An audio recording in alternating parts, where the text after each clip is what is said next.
나봇의 포도원을 차지할 생각에 헐레벌떡 길을 나서던 아합의 길을 원수 같은 엘리야가 막아섭니다.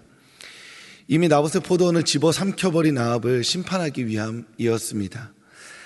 한 번 더 생각해보면 하나님께서 나봇이 죽기 전에 엘리야를 보냈다면 어땠을까 생각해볼 수도 있겠지만, 하나님은 나봇의 포도원을 얻기 위해 달려가는 아합을 심판하기 위해서 엘리야를 보내기로 선택하셨습니다. 하나님께서 아합을 심판하시며 아합의 상태를 정확히 지적하신 본문이 오늘 말씀 20절에 나와 있습니다. 오늘 함께 20절 말씀 읽어보겠습니다. 아합이 엘리야에게 이르되 내 대적자여 내가 나를 찾았느냐 대답하되 내가 찾았노라. 내가 내 자신을 팔아 여호와 보시기에 악을 행하였으므로. 아멘. 아합은 자신을 팔아 악을 행하는 자였습니다. 그렇다면 자신을 어디다 팔았을까요? 그는 첫째로 욕망에 자신을 팔아 넘겼습니다. 나봇의 포도원을 갔는데 가장 큰 죄를 지은 건 사실 이세벨이었습니다. 모든 상황을 비틀어서 결국 나봇을 죽이고 포도원을 얻어낸 다음에 자신이 포도원을 얻어냈다는 것을 아합에게 말해준 것이 이세벨이었기 때문입니다. 아합 입장에서는 나봇의 포도원이 갖고 싶다라고 한마디 한 게 전부였을 뿐입니다. 그럼에도 불구하고 그는 왕이 되고 나서 평생 이렇게 자신이 원하는 것을 말하며 살아왔던 사람이었을 것입니다. 그리고 자신이 원하는 것을 말하면 이루어지는 삶을 살았을 것입니다. 이세벨뿐만이 아니라 그 곁에 있던 모든 신하들이 아합의 심기를 관리하기 위해서 이렇게 불철주야 노력하고 또 노력하였던 것입니다. 이세벨은 자연스럽게 왕이 원하는 것을 이루어주기 위해서 불법을 행했던 사람이기도 했던 것입니다. 그럼에도 아합이 간과했던 것은 자신은 구체적인 죄를 짓지 않아서였던 것이고, 자신의 욕망은 언제나 이루어졌기 때문에 그는 더 많은 생각을 할 필요가 없었던 것입니다. 그는 욕망했고 욕망하고 있는 것을 말했던 것입니다. 그렇게 욕망의 자신을 스스로 팔아 넘김으로써 자신의 욕망이 성취되어지는데 그는 자신의 죄를 더했던 것입니다. 그리고 둘째로 아합은 무지에 자신을 팔아 넘겼습니다. 멀쩡하던 포도원이 분명히 자신이 나봇과 타협하며 회의하며 결코 얻을 수 없다고 여겼던 그 포도원이 자신의 것이 되었다면 한 번이라도 깊이 생각해 보았어야만 합니다. 어떻게 이 포도원이 나에게 넘어왔을까?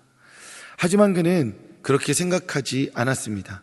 그저 포도원이 자신의 것이 됐다는 것을 즐거워하며 급하게 달려갔던 것입니다. 그는 자신의 욕망을 채워주는 결과물이 어떠한 과정을 거쳐서 자신에게 왔는지를 묻지 않았습니다. 그렇게 묻지 않기로 작정했습니다. 왜냐하면 그렇게 묻지 않아도 될 왕이었기 때문입니다. 아합은 자신의 욕망을 내비치면서 그 욕망을 채워주는 결과물의 과정에 대해서 무지하기로 결정함으로써 스스로를 악에게 팔아넘겨 악이 되었던 것입니다. 우리는 타인과의 관계에서, 그리고 이 세상과의 관계에서 나의 욕망을 얻기 위해서 무지를 선택하곤 합니다. 나의 요구가 얼마나 무리한지, 다른 이가 이 요구를 어떻게 받아들일지 우리는 마음 쓰지 않고 무지하기로 결정합니다. 타인의 마음과 삶의 정황을 세심히 배려하지 않기로 결단함으로써, 그렇게 무지를 받아들이고 용납함으로써 내가 원하는 것을 요구하고 과감히 얻어낼 수 있기 때문입니다. 결국 나의 욕망을 위해 다른 이들을 도구화하며 그로 말미암아 복잡하게 요동치는 나의 마음에는 무지라는 면죄부를 주고, 그렇게 얻어낸 결과물에 대해서는 스스로 만족하게 되어버리는 것이 우리라는 사람입니다. 하나님 앞에서 우리의 요구와 행동을 돌아볼 수 있기를 바랍니다.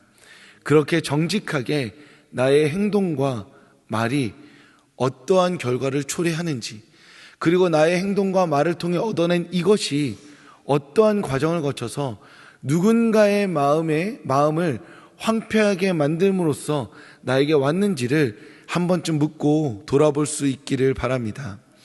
타인의 상황과 반응에 애써 눈감아 무지를 선택하면서까지 얻고자 했던 것이 정말로 나에게 필요한 것이었는지, 그만큼 간절한 것이었는지 우리는 스스로 물을 수 있어야 합니다. 타인의 삶에 그 마음을 헤집어 놓으면서까지 이루고자 했던 그 일이, 얻고자 했던 그것이 어쩌면 하나님의 뜻이 아니라 스스로 합리화한 욕망일 수 있는 것입니다. 하나님께서 힘을 주셔서 오늘 하루만큼은 나의 욕망을 합리화하며 원하는 것을 얻으려 하기보다 타인의 마음을 한 번 더 배려할 수 있는 여유를, 그래서 나의 욕망이 아니라 참된 하나님의 뜻을 분별할 수 있는 성도님들 되시길 주님의 이름으로 축복합니다. 그런데 오늘의 말씀은 아합이 이렇게 나쁜 사람이었고, 그래서 하나님께서 이 나쁜 아합에게 마땅히 심판을 내림으로써 끝나야만 하는데, 그것이 2024년을 살아가는 우리가 보는 모든 드라마의 결론처럼 그렇게 이야기가 끝나야 하는데 도저히 믿을 수 없는 결론이 나옵니다. 아마 우리가 하나님의 말씀을 읽지 않고 제가 이 이야기를 들려줬다면 진짜 설마 하면서 하나님의 말씀을 뒤적이고 싶게 만드는 결말이 나옵니다. 오늘 본문 27절부터 29절까지의 말씀을 함께 읽겠습니다. 너무 놀라지 마시고 마음을 가라앉히시고 하나님의 말씀을 한번 한 목소리로 읽어보겠습니다. 아합이 이 모든 말씀을 들을 때에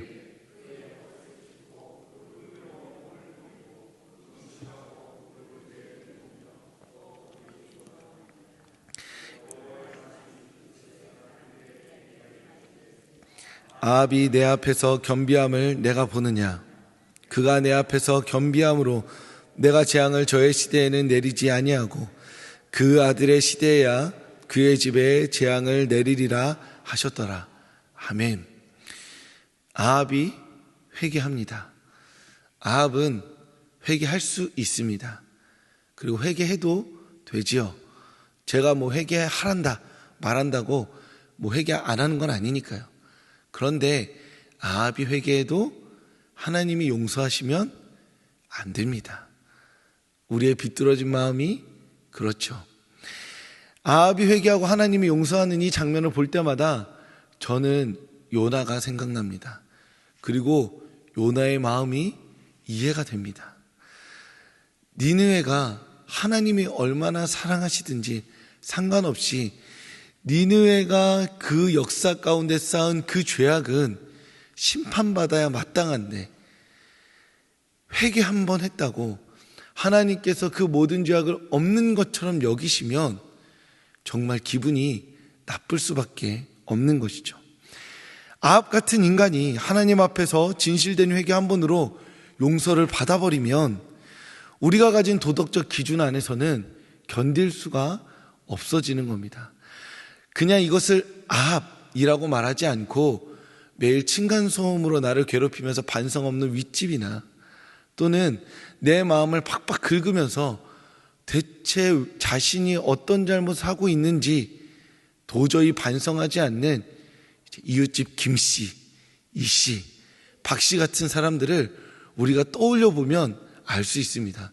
저렇게 못돼 먹은 행동을 일삼다가 주일날 한번 두 손 모으고 간절한 마음으로 기도하고 마치 세상 죄를 모두 용서받은 것처럼 만족해하는 미소로 이 본당문을 나간다면 그로 말미암아 상처받은 우리가 얼마나 또 상처를 받겠습니까?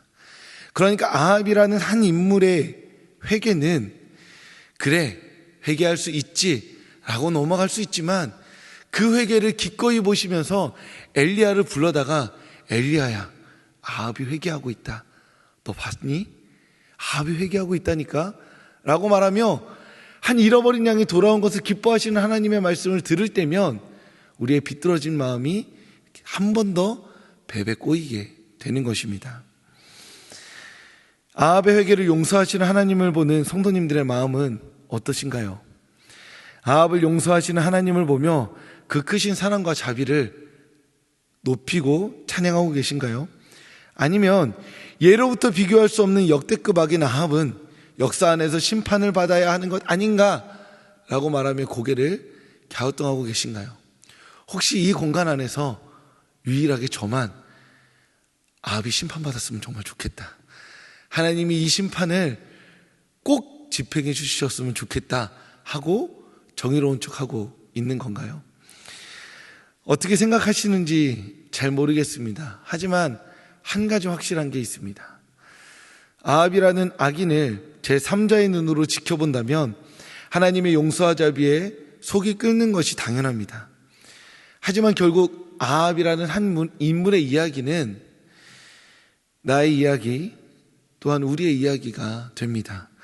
우리 또한 욕망을 위해 무지를 선택하고 이세벨과 같은 여러 사람들의 유혹과 충동에 은근히 발을 얹습니다. 다른 사람 누구에게도 말을 하지 않았는데 우리는 솔직히 말하면 우리를 유혹해 주기를 바라고 있습니다. 적절하게, 그럴싸하게, 들키지 않게. 그렇게 세상과는 타협하면서 거룩함과는 적절하게 선을 두고, 그러면서 하나님의 백성이면서 이 세상에 동기화하며 살아가고 있는 우리의 모습을 나 자신만은 알고 있습니다.